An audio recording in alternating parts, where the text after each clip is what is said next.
Welcome back to Algebra 1, Chapter 12, the last chapter, Section 5 in this book, called the Pythagorean Theorem. A long time ago, in education we always come up with new ways to try to help the kids learn. And one time I heard a long time ago that we shouldn't call it the Pythagorean Theorem anymore because that big word scares kids off. Do you feel scared? You shouldn't. It's really easy. Alright, it has to do with triangles. Alright? And if you have a triangle, there's something called a right triangle. Not that there's a wrong triangle. It's just that it's a right triangle. What is a right triangle? It is symbolized by that little square in the corner, and it means that this angle right here is 90 degrees, or that these lines meet in a perfect plus. Now mine, I didn't draw it all that good. You have to use your imagination, like SpongeBob says, right? Okay, so here's what I made it look a little better. Now, the theorem is a squared plus b squared equals c squared. It doesn't matter which one's a and b, but the c has to be the longest side. The longest side is called the hypotenuse, which I saw a cartoon a long time ago where they had a hippopotamus laying down on the hypotenuse and they said hippopotamus or hypotenuse. I don't know. If that helps you remember it, go for it. Okay, so the long one with the hippopotamus laying on it is the hypotenuse, and that one has to be the C. Alright? So we have this triangle, and one side, the A side has a length of 6, the B side has a length of 8, and we want to know what is the hypotenuse. So we substitute our numbers in. So for A, we put 6, so 6 squared, and for B, we put 8, plus 8 squared equals C squared.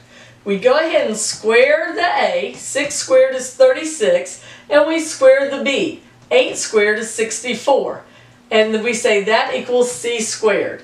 Next, we add together these numbers, 36 plus 64 is 100. Now we ask ourselves, why is C not alone? Because it's being squared. What's the opposite? Square rooted. What we do to one side, we do to the other. So, square rooting a squared frees it, and you end up with just the C. And the square root of 100 is plus or minus 10, but lengths can't be negative. Distances are always positive, so the answer is just the positive 10. So we know C equals 10. Alright, here's another one. The A side is 5, the B side we don't know, and the C side is 6. We substitute them into our theorem. A squared plus B squared equals C squared. Every time write down your formula. If you will do that by the time you're old like me, you'll know your formulas. It helps you memorize them, write them every time. So now we're going to substitute, and for A we put 5. For C, we put 6, and B, we leave B because we don't know what it is. 5 squared is 25, 6 squared is 36, and now, why is B not alone? It's got a 25 and a squared. We work from the outside in, and we get rid of the 25 first. The opposite of this positive 25 is negative 25, so we put minus 25 on both sides. These cancel out, and we get B squared equals 36 minus 25 is 11. Why is B not alone? It's being squared. What's the opposite? Square root. What you do to one side, you do to the other. So B equals the square root of 11. Now, that's not an even number, so the actual equals is square root of 11. That's what B equals. But a lot of times you want to know what it approximately equals, so you would put it in your calculator and see. And they told us that this is about 3.32. And that seems right. It's less than 6. So, you know, if it was bigger than our hypotenuse, we would have known we did something wrong, because the legs of the triangle have to be smaller than the hypotenuse. Now, what's the converse of the Pythagorean theorem? It's a way of answering the question, is it a right triangle? If it is, then a squared plus b squared will be c squared. So we have 3 sides to a triangle. The A side is 11.9. Look how dirty my hands are from all the ink. I've taught all day today. That's so funny. What a dirty hand. Okay, it's dry erase marker. The A side is 11.9, so I substitute that in. The B side is 12, so I substitute that in. And the C side is 16.9.